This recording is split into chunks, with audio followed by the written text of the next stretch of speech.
Hi everyone. Now we are going to be continuing our fourth unit. We have been looking into how the IoT works. We have been looking into the four components over here.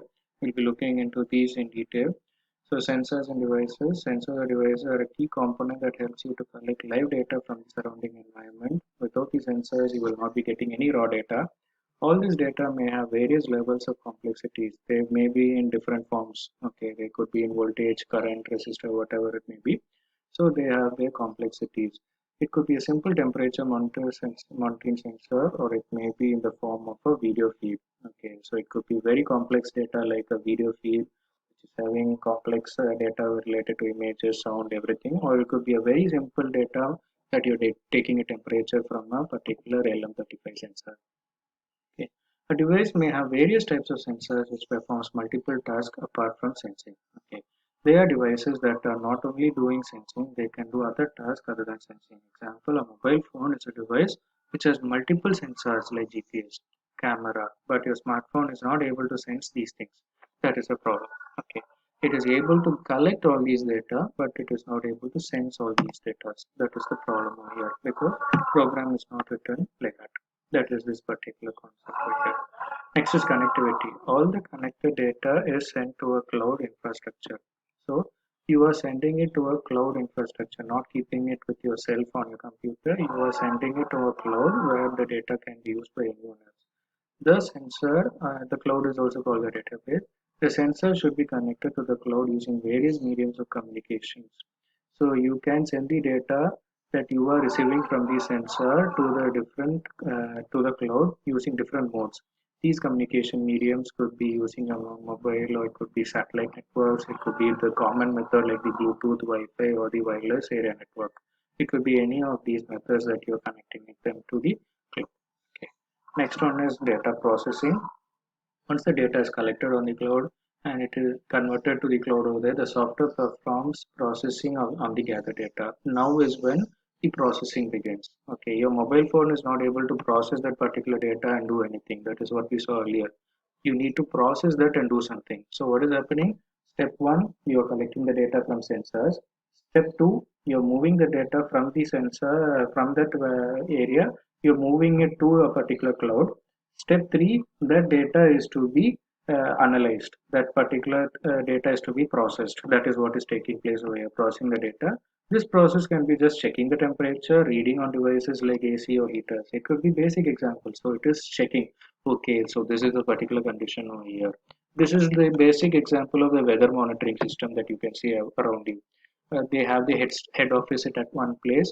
They will get the feed from one another place, which is very remote area that is available, but they will be able to get the real-time data from there. How are they getting it? The sensor available in that location is able to read that particular data. That data is sent to the particular cloud or their particular database.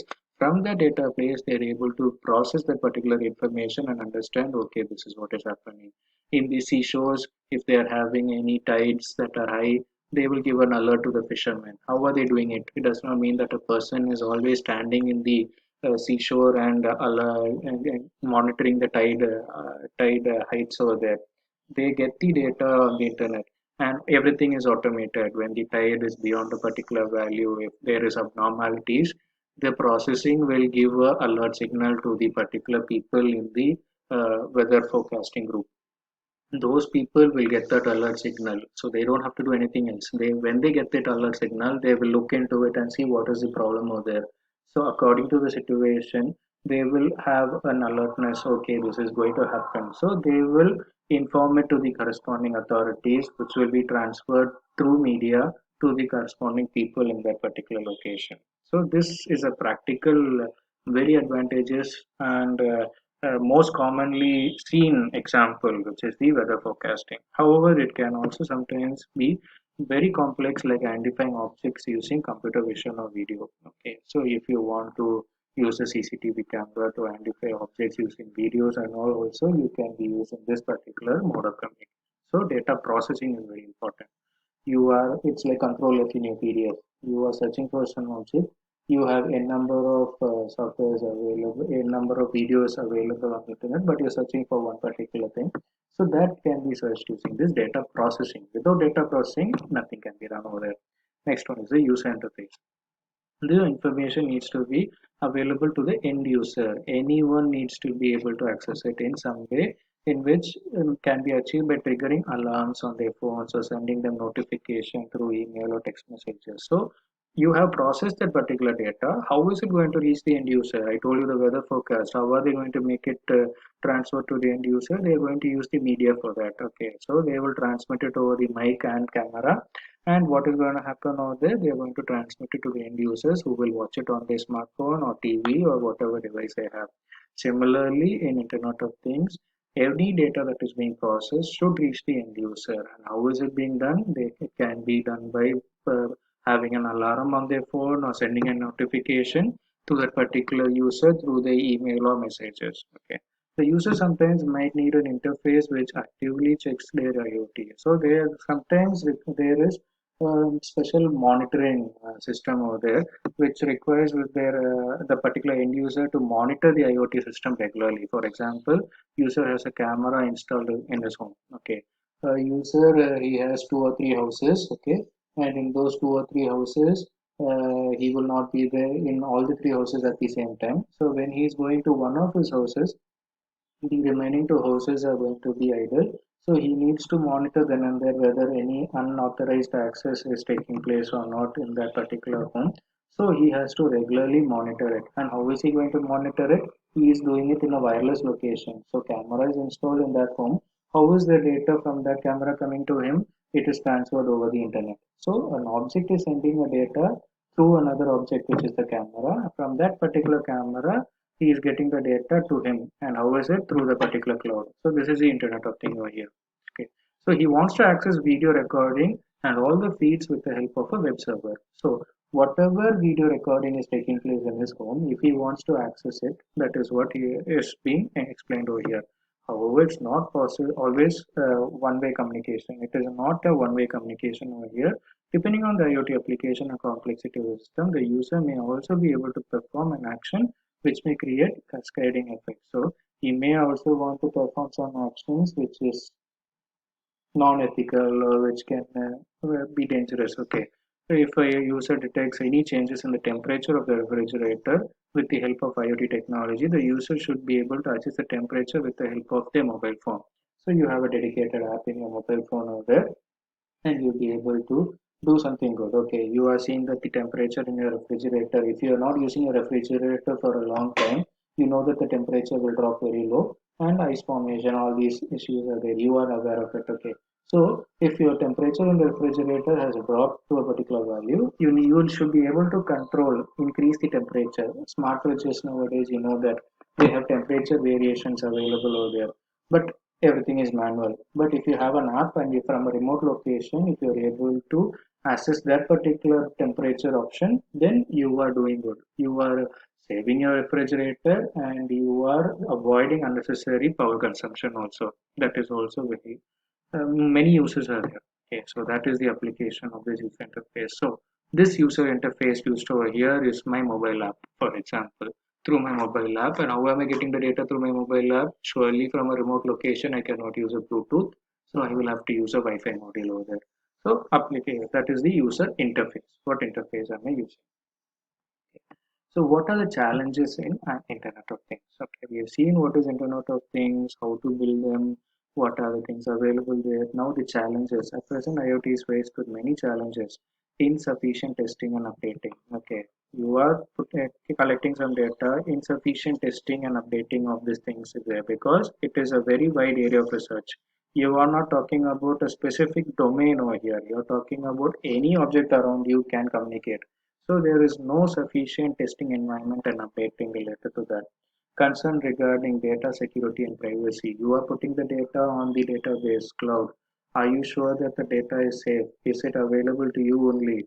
If your house it is being locked, okay, it means that a unknown person, if he's getting to know that the house is locked, it is very good for him. He'll be very happy. Okay, the house is locked, the owner is not there, so it's time for me to get in. If he thinks like that, what is happening?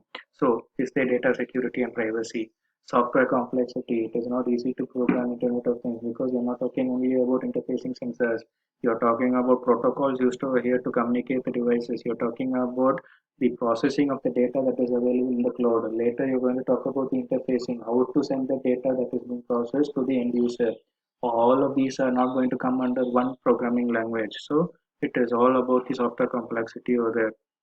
Data volumes and interpretation. How many data can you be able to interpret over there? You are having a house, you will have n number of sensors inside over there. Will you be able to process all of the data? And all of the data, if they are sending data randomly to the cloud, your cloud will be full in some days. Okay, so you cannot just keep on sending data over there. Data volumes and interpretation problem. Integration with AI and automation. So you are writing programs such that automatically control options to share should take place. You should not every time disturb you. Okay, so now you have to integrate it with AI. It is not easy to program using AI. Okay, so you have complexities related to that. Device requires a constant power supply, which is difficult. Uninterrupted power supply, a situation which is a problem in many places. If the power supply is gone, everything is gone over there. You cannot know what is happening. It is communication cut off. So that is a major problem over there. Then next is interaction and short range communication. So your very short range communication and interaction between these devices with complex modules, it is not that much efficient over there. These are challenges that are related to the IoT. But how do you overcome that? You have challenges, but you need to look into the positives of the Internet of Things. What are the positives? The technical optimization. So everything is now precise. You can make things more precise over there. You were thinking that, okay, this could be the situation, so I will have to do this. Now there is no will have to do this. You can do this, you can do that is the no situation over here. So technical optimization, improve data collection. Okay. Every device around you have their data to be transferred. So now you can improve the data collection rate over there. Wastage, unnecessary for each device having individual control, you can now connect them together into a single module or whatever it may be. So you're reducing unnecessary wastage and improved customer engagement. So which means that is not only a module that can be built in an industry and the person in an industry only can use it. Uh, a person who does not have much knowledge of electronics or programming also can now start building his own Internet of Things. That is the advantage of this particular concept over here. As usual, we are looking into the disadvantages. We already saw most of these earlier. Security, privacy, both of these cannot be unless you have the corresponding good cryptographic techniques and so on. You cannot be able to assuredly say that you are secure. You are having secure data. Flexibility. How are you able to move from one domain to another domain? That is the next problem over here. Complexity, day by day, more devices getting interfaced over there, more sensors, how to process them, everything is getting complex over here. With a single Bluetooth or Wi-Fi module, how much data can you transfer at a time? Engagement of that. All of the sensors want to transfer data at the same time. What will you do? All these are coming into picture over here. And all these are the disadvantages of your particular Internet of Things. So I hope you got an outline of what are the different disadvantages of this particular Internet of Things. Thank you.